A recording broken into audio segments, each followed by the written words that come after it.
All right, we're recording now. So here we go. There should be 3 things on your desk, guys, in the room. There should be today's notes, which is this one, Introduction. Then there should be one for tomorrow. And then there is the chain rule practice sheets that the other half of the class got yesterday. Okay, ready to get started. When y is a function of x, we say that y is, the word we're looking for here is explicitly defined.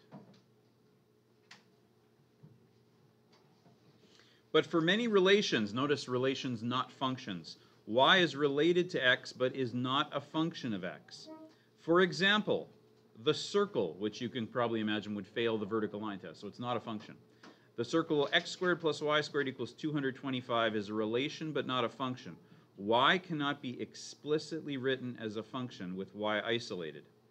And even though we could do a little bit of algebra manipulation, and although y is equal to plus or minus the square root of 225 minus x squared, we cannot determine, I should say, an exact y given a particular x, because the plus or minus means that every x that works in the equation has 2 different answers, a positive version and a negative version. So there's an explicit form and an implicit form for a circle. So the explicit form is this one, y is equal to plus or minus 225 minus x squared.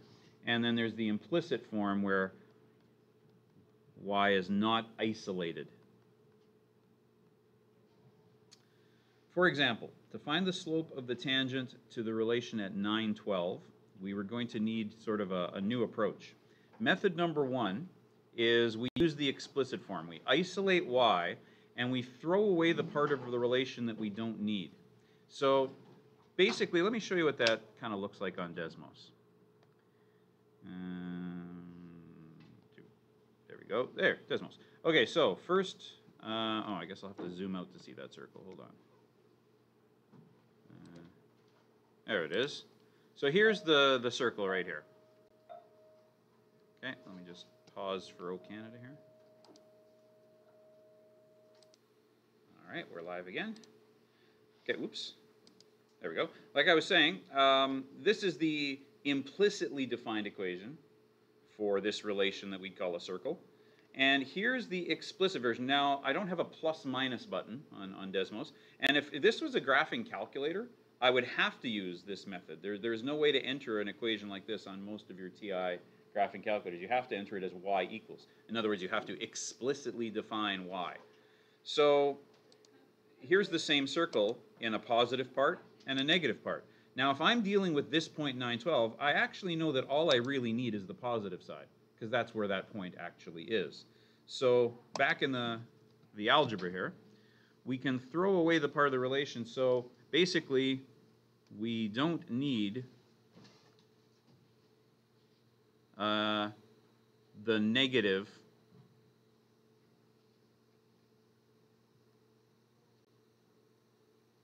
for y. So that means I can just use the top half of the circle, which would mean don't worry about the plus or minus, just worry about the plus side of it.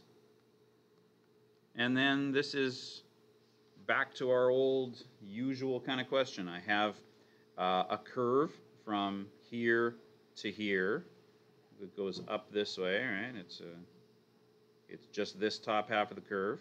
And I have a point in the curve, this 912. And I'd like to know the equation of the tangent at that point. So in other words, tell me the slope at that point and then get me an equation from the point and the slope. So step 1, we can't do a derivative with a radical. Step 2, let's do the derivative. So that would be chain rule. Oops, I forgot my negative.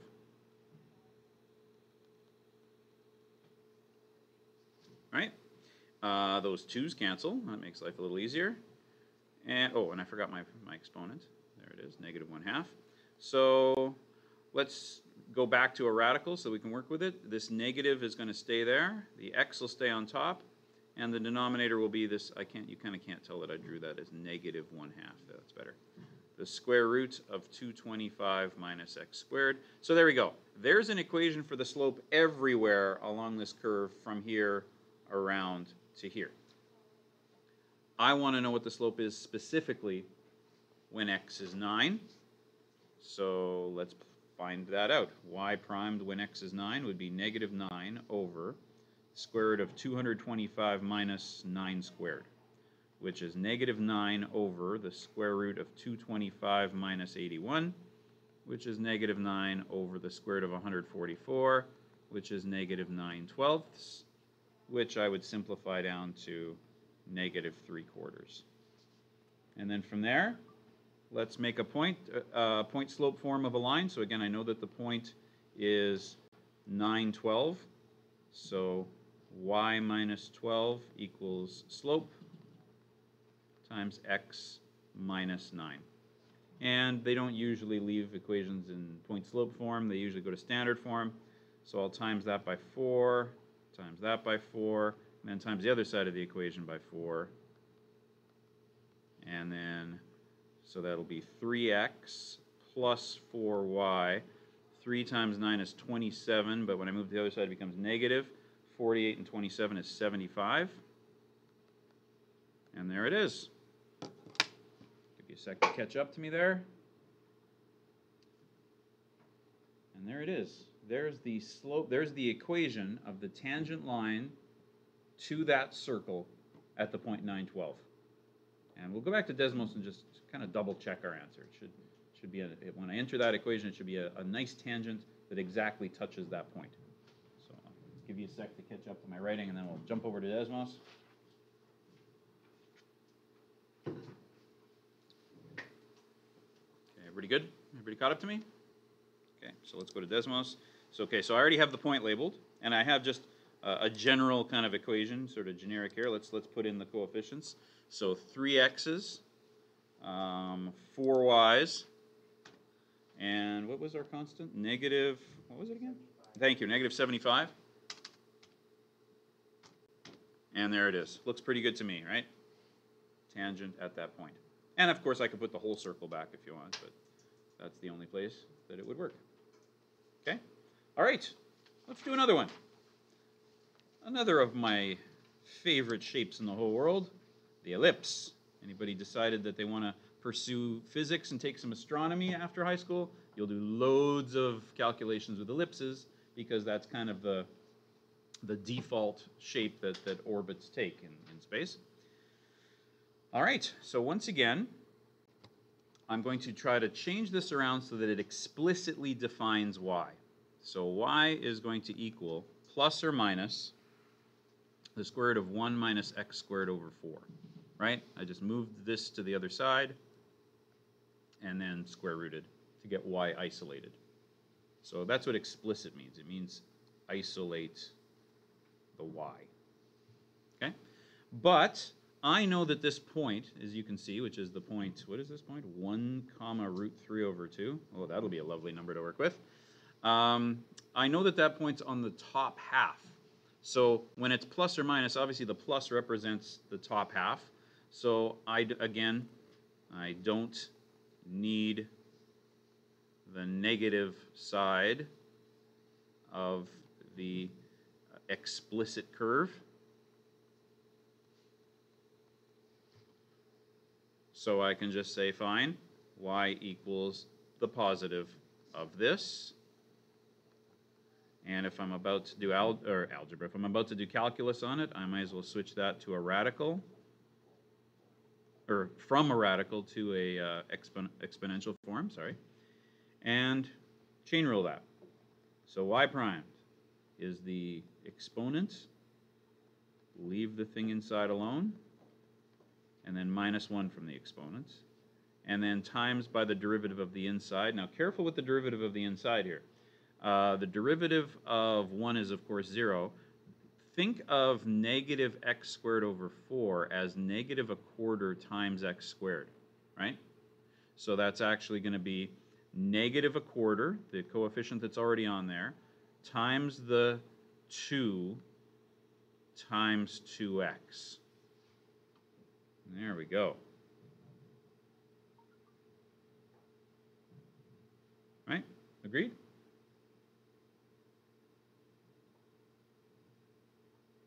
Wait a minute. Do I have an extra 2? Why do I have two 2's there? I don't know. I don't need... There, that's better. Negative a quarter times 2x. Yeah, that's right. Okay, and...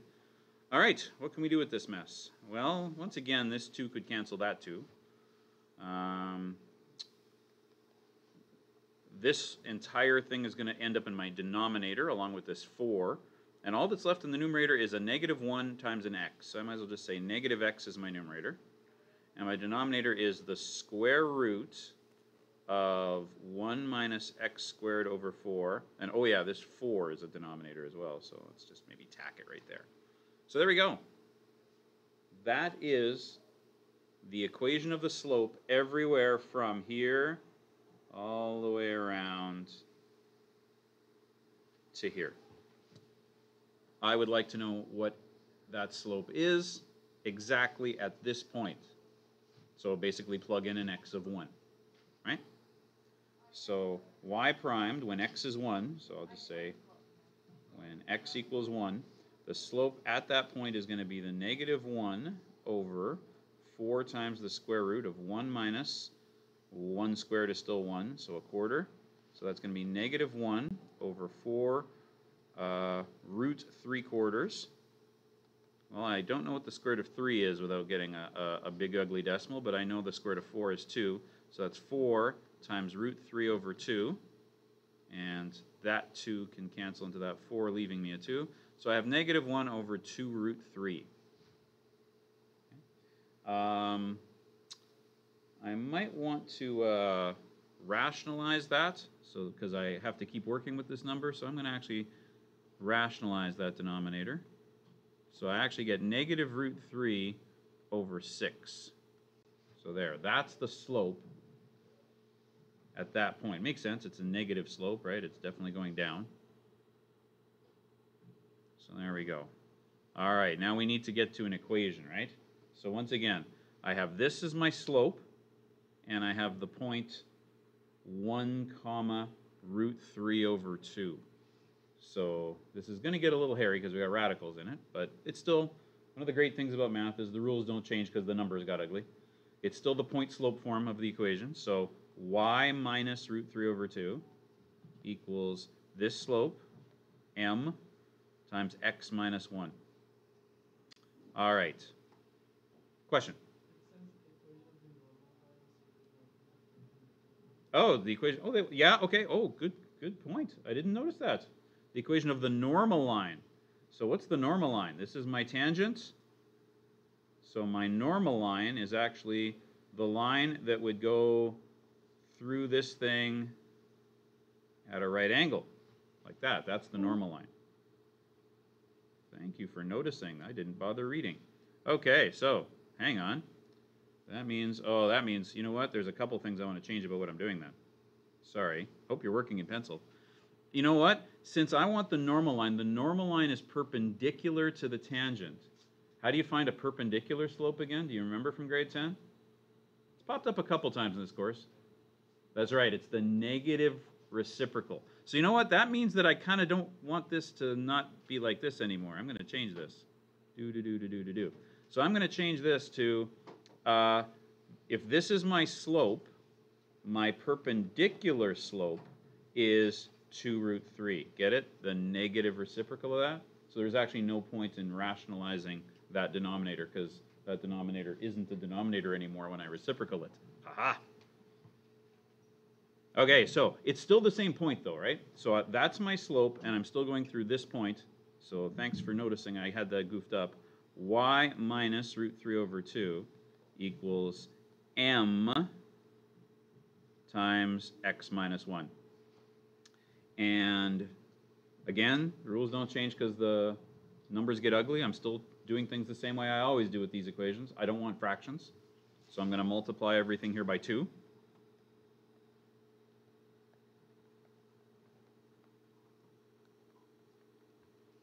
And then I'm going to expand the bracket.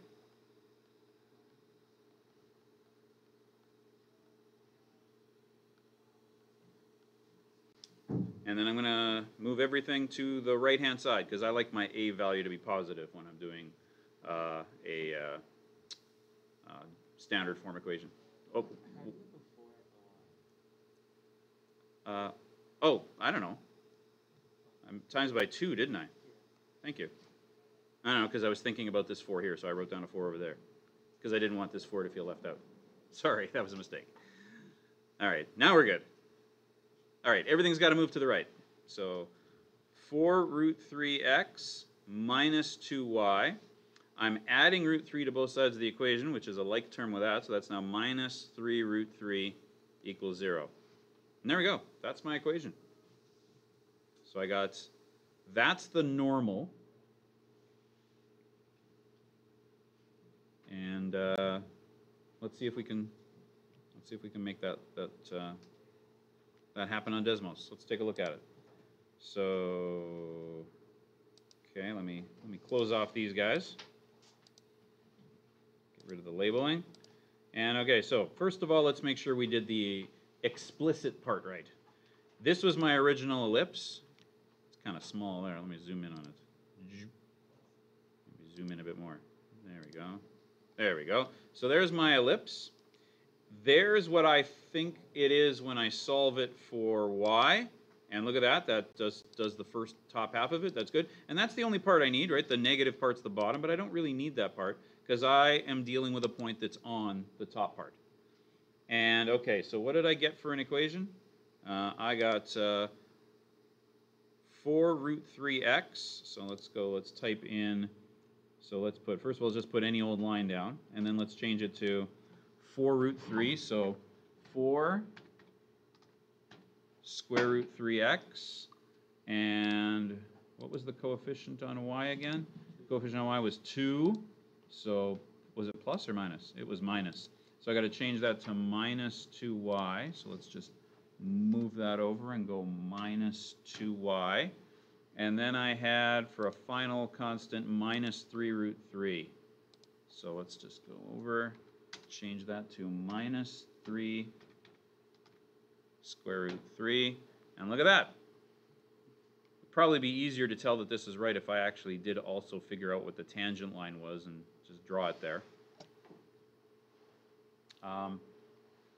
There is a way that I could cheat and kind of make Desmos do the tangent line for me. I can change this thing from a y to an f of x, because now it is a function, right? So notice it didn't change it, it's still a function. And then, I have some other things down here I was going to talk about, so I'll just put this down here. Then I'll actually graph y equals f primed of x. And there we go. Oh, look at that. That is the derivative of the ellipse, which is an interesting shape. But I don't really care about the graph of that. I just want to know what the slope is, right? And I wanted that slope when x was 1. So I am going to find, let's see. So that's going to be y minus root 3 over 2 equals, oh, no, that's not going to work. There, now it's going to work. Oh, maybe it's not actually. There we go, now it's going to work. Equals, my equals was trapped under the radical there for a second. And now what do I want? I want the slope. What is the slope? It's f primed of 1. So I don't even actually have to calculate that for myself. I can just go f primed of 1, and then times x minus 1.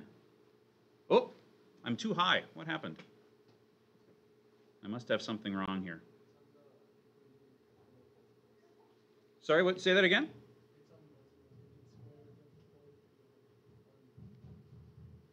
Oh, yeah, I do. I have that typed wrong. Thank you. I didn't notice that I typed that wrong. I want this thing. I don't want the radical on the 2. I just want it on the 3.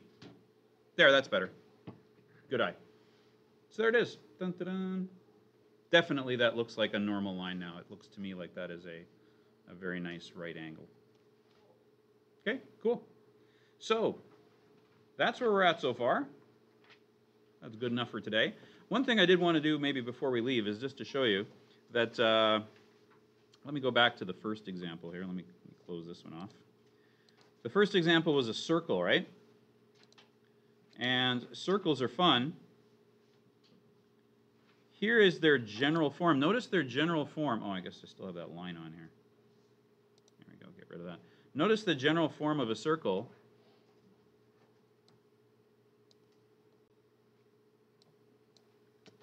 Doesn't have a y in it. The y value, the other variable you'd say, is generally speaking the radius. So if I change the radius, it gets bigger, right? If r changes and gets bigger and smaller, of course a negative radius doesn't make any sense, so it doesn't even exist back there. And of course h and k represents where the center is, horizontal and vertical shifts. So that's the general form of a circle. The general form of an ellipse is a little bit crazier. Notice right now it looks like a circle because those a and b values are 1, but as soon as I change those a and b values, I get something more like an ellipse. And ellipses can stretch in either direction. Cool. All right, I'm going to stop the little lesson there.